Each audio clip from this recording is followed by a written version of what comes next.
दुपारी 3 ते 6च्या दरम्यान हा प्रकार घडलेला आहे। याच्यामध्ये रेकॉर्डवरील आरोपी सलामत अली अन्सारी याने एका चाळीमध्ये राहणाऱ्या मुलीला खाऊचं आमिष दाखवलं आणि त्यानंतर तिला रूममध्ये घेऊन जाऊन त्या ठिकाणी तिथे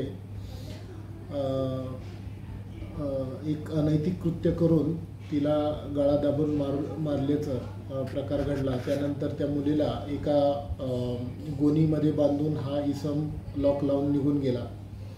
पोलिसांनी तात्काळ जेव्हा माहिती मिळाली या संदर्भाने पूर्वीचे आमच्याकडे असणाऱ्या फोटोग्राफवरून आम्ही त्याचा शोध घेतला आणि पूर्वीचे ज्या ज्या ठिकाणी तो जाऊ शकतो त्या ठिकाणी शोध घेऊन या आरोपीला 5 तासात ताब्यात घेतलेला आहे। या आधी देखील त्यांनी बरोबर 2023 साली भिवंडी शहराला अशाच प्रकारचा गुन्हा आहे आणि याच्यामध्ये तो जेलमध्ये होता। दरम्यानच्या काळात तो कोर्टातून फरार झाला होता आणि त्यानंतर साधारणतः 2 महिन्यानंतर हा दुसरा प्रकार घडलेला आहे। किती दिवसाची पोलीस कोठडी ठोकरण्यात आली? त्याला 7 दिवसाची पोलीस कोठडी देण्यात आलेली आहे आणि याचा तपास सुरू आहे।